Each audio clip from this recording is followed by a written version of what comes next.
அன்புள்ளம் கொண்ட அனைவருக்கும் எனது அன்பான ஜேபி கலந்த வணக்கம் கூறுவது ஆசான் பண்ணையர். தமிழ்நாட்டில் சில காலங்களாக அரசியல் அரங்கில் புதுமுகங்களாக வருகை புரிகின்ற சில நடத்தும் நாடக சினிமா பாணி அரசியல் நம்மை போன்றவர்களுக்கு பெரும் அதிர்ச்சியாக வெட்கி தலைகுனியும்படியாக இருக்கின்றது. இவங்க என்ன செய்யறாங்க அப்படின்னு பார்க்கறதை விட அவங்க பேசுகின்ற பொய், புரட்டு, பசப்பு வார்த்தைகள், உடல் முழுசும் வக்கரத்தின் வடுக்கள் இருந்தாலும் இன்னுமோ உலகத்திலே உத்தமர் போல அவங்க உளறி கொட்டுற அந்த செயல்கள், வேடதாரிகளாக நடக்கிறது, இதெல்லாம் மக்கள் மத்தியில ஒரு சில பேர் அதையும் ஏற்றுக்கிட்டு அவங்கள வழி தொடர்ந்து செல்வதை பார்க்கும் பொழுது நம்ம கொஞ்சம் வேதனையா தான் இருக்குது. அது அந்த ஒரு சிலரால என்ன நடக்குது அப்படின்னாக்க, சமூக மக்களின் மனநிலையிலும் சிந்தனையிலும் நடைமுறையிலும் பல மாற்றங்களை உருவாக்கி இருக்கு. இந்த மாற்றத்துக்கான பொறுப்பு யார் எடுத்துக்கிறது அப்படின்னா, ஒரு சில அமைப்புகள் மட்டும் அதுக்கு பொறுப்பேற்க முடியாது. பல அமைப்புகள் அந்த மாற்றத்துக்கான பொறுப்பேற்க வேண்டிய கட்டாயத்தில் இருக்கிறாங்க. அப்படி என்ன நடந்துருச்சு, அதுக்காக ஏன் இவ்வளவு கவலைப்படுறீங்க அப்படிலாம் கேட்பீங்க. காலையில ஏந்திரிச்சு நல்லா தலையெல்லாம் வாரிக்கிட்டு, புது புடவையெல்லாம் கட்டிக்கிட்டு, ஆரத்தி தட்டுல ஆரத்தி கலக்கி வச்சுக்கிட்டு, இந்த அரசியல்வாதி வரது வரலி காத்துக்கிட்டு இருந்துட்டு அவளை ஆராத்தி எடுத்து அவங்க கொடுக்கக்கூடிய பரிசு தொகை, அதாவது காணிக்கைக்காக காத்துக்கிட்டு இருக்க இந்த அவல நிலை இந்த தமிழக பெண்களுக்கு எப்படி வந்தது, யாரு கற்றுக் கொடுத்தது? சுயமரியாதையை நம்ம எவ்வளவு காலமா யாராருக்கெல்லாம் சொல்லி கொடுக்க, இது தேவைதானா அப்படின்னு சொல்லி அவங்க சொந்தக்காரவங்களுக்கு இது ஒரு சடங்கு ஒத்துக்கிறோம். இந்த சடங்கு எப்ப நடத்தணும், யாருக்கு நடத்தணும்ன்ற முறை இருக்குது. இப்படி ஒரு துதிப்பாடுதல், அந்த துதிப்பாடுற செயல் தேவைதானா அப்படின்னு சிந்திக்கணும். இதை பத்தி எந்த சமூக குழுக்களும் இதை பத்தி விமர்சிக்கிறது இல்லை. இது தவறுன்னு எந்த பெண்களுக்கும் அவருக்கு சுட்டி காட்டுறதில்லை. எந்த இயக்கங்கள் இதை பத்தி பேசுறதில்லை. இது ஏன் அப்படின்னு நீங்க சிந்திச்சு விடணும். ரெண்டாவது, நாலாம் பள்ளியில என்ன போய் சேர்க்கிறப்ப எங்க அப்பா ஆசிரியர் என்ன சொல்லி சேர்த்தாங்கன்னாக்க, அப்பா படிக்கலாட்டும் அல்லது குறும்பு ஏதாவது செஞ்சானாக்க 2 கண்ணையும் விட்டுருங்க, நீ தோலை பேத்தி எடுத்துருங்க, தோலோடு உரிச்சு கொடுத்து அனுப்பிடுங்க அப்படின்னு சொல்லிதான் எங்கெல்லாம் பள்ளியில சேர்த்தாங்க. எங்களுக்கு பள்ளியில சொல்லி கொடுத்த அத்தனை ஆசிரியர்களை பற்றி நினைச்சு கொண்டு அவரை பாராட்டிக்கிட்டு இருக்கோம்.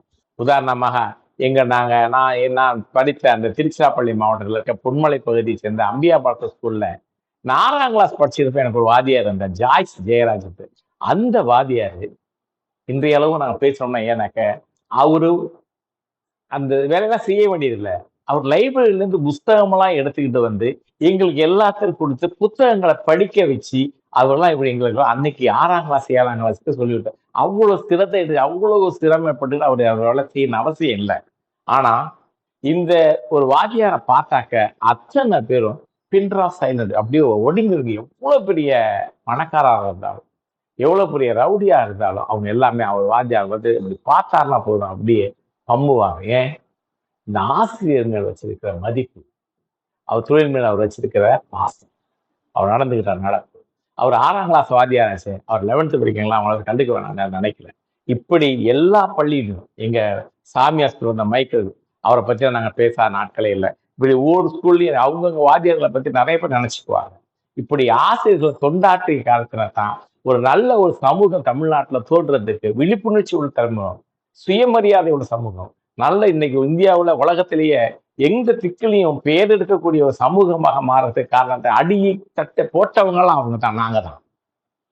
எங்க காலத்துலதான் முதல்ல நாங்களாம் கல்லூரி போக ஆரம்பிச்ச அந்த காலகட்டம். எங்களுக்கு எங்களால இந்த சமூகம் இன்றைக்கு இருக்க இந்த சமூகம் உருவாகிறது காரணமா இருந்தது. ஆக எங்களை வார்த்தெடுத்தவர்கள் அவர்கள். ஆக இந்த ஆசிரியர் பணி அவ்வளவு முக்கியமான பணி. ஆனா என்ன நடக்குது இன்னைக்குன்னு அப்படின்னா, இது சுமார் 30,000 பள்ளிகளுக்கு மேல தமிழ்நாட்டுல இருக்குது. அதுல 3 லட்சத்துக்கு மேல ஆசிரியர்கள் இருக்காங்க.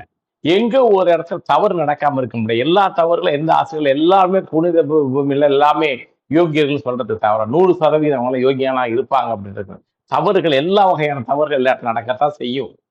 ஏதோ ஒரு இடத்துல ஒரு ஆசிரியர் அடிச்சு ஏதோ ஒரு பையனுக்கு காயம் ஏற்படுச்சுன்னு இன்னும் பையனை அடிக்க கூடாது அவங்க கண்டிக்க போய் அதே எல்லா பெற்றோர்களும் சொல்லி இன்னைக்கு எந்த ஸ்கூல்லையுமே எந்த பள்ளியிலுமே ஆசிரியர்கள் பிள்ளைங்களை அடிக்கிறதே இல்லை.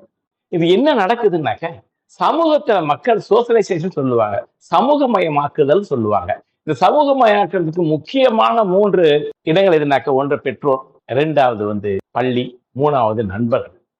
நீங்க இந்த பெற்றோர்கள் இப்ப யாருமே அந்த பிள்ளைங்களை கண்டிக்கிறது இல்லை, கண்டிக்க முடியறது இல்லை. அது எந்த காரணத்திலேயே அவங்க தண்ணி தெளிச்சு விட்டது மாதிரி ஆயிடுச்சு. அதை பத்தி நம்ம பின்னாடி விளக்கமா பேசுவோம். ஆனா உண்மைதான், அதுதான் உண்மை. எந்த பெற்றோர்களும் தன்னோட பிள்ளைங்களை அவ்வளவு தூரம் கண்டிச்சு கிண்டிச்சு வளர்க்க முடியறது இல்லை, வளர்க்கறது இல்லை. செல்போன் இல்லாம ஒரு பிள்ளைகளை சாப்பாடு ஊட்ட சொல்லியிருக்க பார்க்க ஒரு அம்மாவான முடியாது. அதே மாரி அந்த பிள்ளைங்க பள்ளியிலையும் அவங்களை கண்ட்ரோல் பண்ணி வளர்க்கல, வைக்கல அப்படின்னாக்க அவங்களுடைய சமூக உணர்வு எப்படி இருக்கு, அவங்க எப்படி பிரதிபலிப்பாங்க, எப்படி வளருவாங்கன்னு கொஞ்சம் சிந்திச்சு பாருங்க. ஆக ஒரு இடத்துல நடக்கிற தோல்வி இந்த சமூகத்துல ஒரு புதிய தலைமுறை, புதிய மாற்றத்துக்கு மேல எந்த வகையிலையும் பயிற்சி பெறாத ஒரு சமூகம் உருவாகுது. அடிச்சு வளர்க்க பிள்ளையும் முறுக்கி வளர்க்க மீசையும் உருப்படாது கிராமத்து பழமொழி. அப்புறம் அடின்னா அடிச்சு கொன்னுருங்கன்னு அர்த்தம் இல்லை, கண்டிப்போட வளர்க்கிறது. கண்டிப்பு இல்லாத பிள்ளைகளால எந்த ஒரு சமூகம் சரிப்படாது. அந்த நேரத்துல சமூகம் அப்படி அங்க கண்டிக்கப்படாத பிள்ளைகளை வளர்க்கப்படுற பிள்ளைங்க தான் இன்னைக்கு சமூகத்தை எந்த நிலைமையில இருக்குதுன்னு சிந்திச்சு பாருங்க. மூன்றாவது இருக்கிறது பத்திரிகை உலகம். இந்த பத்திரிகை உலகத்தோட ஊடகத்தையும் சேர்த்துக்கிங்க. இவங்க எல்லாம் சேர்ந்து இப்ப என்ன செய்திகள் நம்ம கொடுத்துட்டு இருக்காங்கன்னு போய் சிந்திச்சு பாருங்க. இன்னைக்கு எத்தனை வீட்டுல பத்திரிகை வாங்குறாங்கன்னு பாருங்க. எல்லாத்துக்கும் இந்த செல்ல வரதை பார்த்து மட்டும் என்ன, அல்லது உங்க டிவியில வர செய்தியை எல்லாம் பார்த்துக்கிட்டு இருக்கோம். அவங்க 2 பேரும் ஆற்றுற பண்பு எவ்வளவுன்னு தெரிஞ்சுங்க. அவங்க 2 பேரும் என்ன நடந்துகிட்டு இருக்குது. உதாரணமா ஜி.கே. ரெட்டின்னு ஒருத்தர் ஹிந்து பத்திரிகையில இருந்தாரு. அவர் எழுதிய எழுத்துக்களை யாராலையும் மறக்க முடியாது. நான் ஒரு பேர்ல இன்னைக்கு நிறைய ஒரு ட்ரஸ்ட் எல்லாம் வச்சிருக்காங்கன்னு கேள்விப்பட்டேன். அந்த ஜி.கே. ரெட்டி தான் எல்டிடியோடைய முழு செய்திகளை கொடுத்தவர். நீங்க எல்டிடிக்கு சம்பந்தப்பட்ட அந்த சிம்பு பேச்சுவார்த்தை உங்க நினைப்பு நினைக்கிற சில பேர் அதை பத்தி பாருங்க. தெரியாதவங்க கேட்டு தெரிஞ்சுங்க. அந்த சிம்பு டாக்ல அப்ப இருந்த இந்தியாவின் வெளியுறவு செயலாளர் ருமேஷ் பண்டாரி அவர்கள் சிலோன் ரெப்ரஸன்டேட்டிவ்ஸ பாய்ஸ்ன்னு கூப்பிட்டதுனால எவ்வளவு மாற்றங்கள் ஏற்பட்டுச்சு அப்படின்ற செய்தியா நீ பார்த்துக்கங்க. அது சொன்ன விளைவாக அந்த திம்புட்டாக் ஃபெயிலியர் ஆனதுனால இந்திய அரசாங்கம் 3 முக்கிய நபர்களை இந்திய நாட்டை விட்டு வெளியேற சொன்னிச்சு. அந்த ஒரு காரணத்துக்காக ஹிண்டு மறுநாள் அதோட தலையங்கத்தை முதல் பக்கத்தில் பிரசுரிச்சு ஒரு செய்தி வெளியிட்டாங்க. முடிஞ்சா அதை எடுத்து படிச்சு பாருங்க. அவர் இதுல ஜி.கே. ரெட்டி எழுதிய அந்த முத்து போன்ற அந்த வாசகங்களை படிச்சு பாருங்க. வெளியுறவுத்துறை எப்படி நடந்துக்கணும், ஒரு நாடுன்றது தன்னுடைய வரலாற்று செய்திகளை எப்படி மனசுல வாங்கி எப்படி பிரதிபலிக்கணும் அப்படின்ற செய்தியெல்லாம் அவர் எழுதியிருப்பாரு. அப்பேற்பட்ட பத்திரிகை நீங்க எப்படி இருக்குது, ஒத்து ஊதுறதுக்கும் துதி பாடுறதுக்கும் சரியா இருக்குது. சகோதரர் ராம் அவர்கள் மன்னிக்கும்படி கேட்டுக்கிறேன்.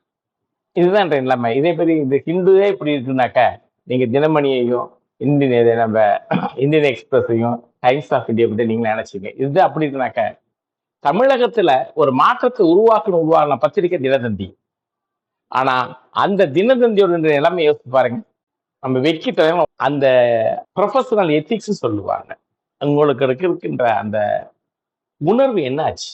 பத்திரிகை. அடுத்த சினிமாவை பத்தி நான் சொல்ல வேண்டிய அவசியமே இல்லை. குடிக்கின்ற காட்சி இல்லாம எந்த சினிமாவும் வெளியே வரதில்லை. காதல் எப்படி நடத்தணுன்ற சொல்றதை விட காதல் எப்படி அசிங்கமா செய்யணுன்றதுக்கு ரொம்ப அழகா காட்டிக்கிட்டு இருக்காங்க. இந்த காதலோட புனிதத்தன்மையை மாத்தி இங்க எங்கேயோ கொண்டு போய் விட்டுட்டாங்க. அங்க உடை உடுத்துறதெல்லாம் பாத்தீங்கன்னாக்க ஏதோ செய்தியா இருக்குது. இது நாங்க சொன்னாக்க உங்க கண்ணுல கோளாறு இல்லாம இந்த வருங்கால மக்கள் சந்ததி கெட்டுக்கிட்டு இருக்காங்கன்றத அவங்களை தயவுசெய்து மறந்துடாது. உங்களுக்கு காசு தேவைதான், சினிமா மாற்றப்பட வேண்டியது. அந்த சினிமாவில இருந்து வந்தவங்களை இப்ப பண்ற லூட்டியை நீங்க பார்த்துக்கிட்டு இருப்பீங்க. இப்படி சமூக மாற்றம் உருவாக்குறதுக்கு இத்தனை அமைப்புகள் எப்படி செயல்படுதுன்றதை பார்த்துக்குங்க. நாம் என்ன செய்யணும்னு நினைச்சீங்க, இது சமூக மாற்றத்திற்கு விடுறது. அதே மாதிரி அரசியல்ல மாற்றம். இந்த அரசியல் மாற்றம் வர்றதுக்கு முக்கியமாக இருக்கிறத பத்தி நம்ம ஒரு சில செய்திகளை மட்டும் பார்ப்போம். 1950 வாக்குல தமிழகத்துல பெருவாரிய மக்கள் ஆதரவு பெற்ற கட்சிகளாக இருந்தது. 1 காங்கிரஸ், 2 கம்யூனிஸ்ட், 3வதாக திராவிட கழகம் போன்ற 49 ஆரம்பிக்கப்பட்ட திராவிட முன்னேற்ற கழகம் 57 எலெக்ஷன் நிற்கிறாங்க. அதுக்கு படிப்படியா வளர்றாங்க. ஆக தன் வளர்ச்சிக்கு சினிமாவை அதிகமாக பயன்படுத்திக்கிறாங்க. அறிஞர் அண்ணா, கலைஞர் கருணாநிதி, திருவாரூர் தங்கராசு போன்றவர்கள் அவங்களுடைய கொள்கைகளை சினிமா வாயில சொல்லி அதுக்கு உதவிகரமா அவங்க நடிகர் எம்ஜிஆர், எஸ்எஸ்ஆர் போன்றவர்களை பயன்படுத்தி அவங்களுடைய தீவிரம் வளர்த்துக்கின்றப்ப அதையே தான் பயன்படுத்த வேண்டும் என்று காங்கிரஸ் பற்றாளர்களாக இருந்த ஏபி நாகராஜன், கே.எஸ். கோபாலகிருஷ்ணன், ஸ்ரீதர் இப்படிப்பட்ட நிறைய நண்பர்கள் அவங்களாம் சேர்ந்து காங்கிரஸுக்கு தேவையான செய்திகளை அவங்க குழப்பிக்கிட்டு இருந்தாங்க. முக்கியமா இந்த இறை மறுப்பு செய்தியை சொல்லிக்கிட்டு இருந்த அந்த திராவிட கழகத்திற்கு எதிரான செய்தியாக கடவுள் பக்தியை உண்டாக்குறதுக்காக ஏபி நாகராஜன் முதல்ல திருபதியாளர் ஒரு படம் எடுக்கிறாரு. மாபெரும் வெற்றி பெற்றது. அது என்ன முக்கியமான செய்தினாக்க, அந்த படத்தோடைய உலக உரிமையாளர் திருச்சி சென்ட்ரல் டாக்கீஸ்காரர். அவர் ஒரு முகமதியர். அங்க மத நல்லிணக்கம் இருக்குது அந்த காலத்துல. படம் எடுத்தது இந்து படம், ஆனா வெளியிட்டது ஒரு முஸ்லீம். இப்படி அந்த காலத்துல இருந்துச்சு. ஆனா இந்த காலத்துல இதே மாதிரி தொடர்ந்து இவரு நம்ம கே.எஸ். கோபாலகிருஷ்ணன் சக்தியிலான படம்லாம் எடுத்தாங்க. இவர் தொடர்ந்து அதிகமான படம் சிவாஜியை வச்சு எடுத்து அப்படி பக்தி மார்க்கத்தை வளர்த்தாங்க காங்கிரஸ்ல இருந்தவங்கலாம். அதோடைய நிலை அந்த காங்கிரஸ் கட்சிக்காரங்க வளர்த்த அந்த பக்தி மார்க் இன்னைக்கு எந்த நிலைமையில கொண்டு இருக்குது சிந்திச்சு பாருங்க. அடுத்து அது எந்த இதுக்கு செஞ்சாங்களோ எது செஞ்சாங்களோ நமக்கு தெரியாது. ஆனா அதை நடந்து இன்றைக்கு பிஜேபின்னு ஒரு கட்சி வரும் அன்னைக்கு அவங்களுக்கு யாரும் சிந்திக்க தெரியாது. அவங்க காங்கிரஸை மட்டும் சிந்திச்சாங்க. ஆனா அவங்க நடந்துகிட்டு இருக்கிற செயல் இன்னைக்கு எங்க கொண்டு விட்டுருக்குனாக்க, திருப்பரங்குன்றத்து பிரச்சனைகளை உலக அளவுல நம்ம அயோத்தி பிரச்சனை ஈக்குவலா செய்யக்கூடிய அளவுக்கு துணிச்சல் தமிழகத்துல உருவாக்கக்கூடிய மக்களை உருவாக்கக்கூடிய ஒரு பக்தி மார்க்கத்தை உண்டாக்கி இருக்கு. இப்படிதான் நினைச்சு இந்த அரசியல் மாற்றங்கள் அப்படியே நடந்துகிட்டு இருந்தப்ப ஊடகத்தை பயன்படுத்தினாங்க.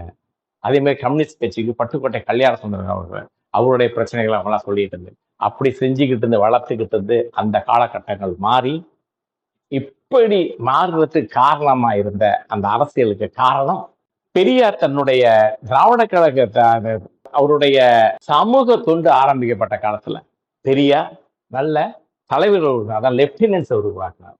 அவருக்கு பின்னாடி வந்த அறிஞர் அண்ணா தொண்டர்களை உருவாக்கினார்.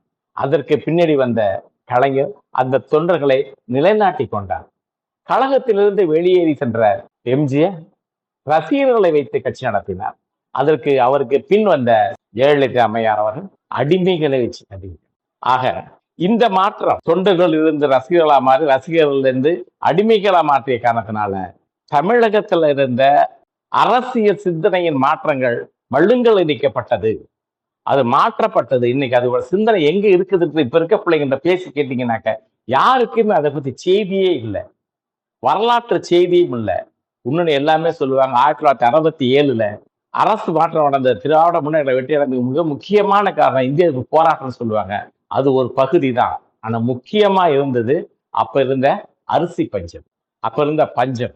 அதனால அறிஞர் அன்றைக்கு இருந்த முழக்கம் என்னன்னாக்க, ரூபாய்க்கு ஒரு படி நிச்சயம் 3 படி எமது லட்சியம் என்று கூறி அதனால ஏற்பட்ட மாற்றங்கள்ல தான் இன்னைக்கு ரேஷன் கடைகள்ல உருவாகி இன்றைக்கு இவ்வளவு பெரிய மாற்றங்கள் வந்திருக்கு.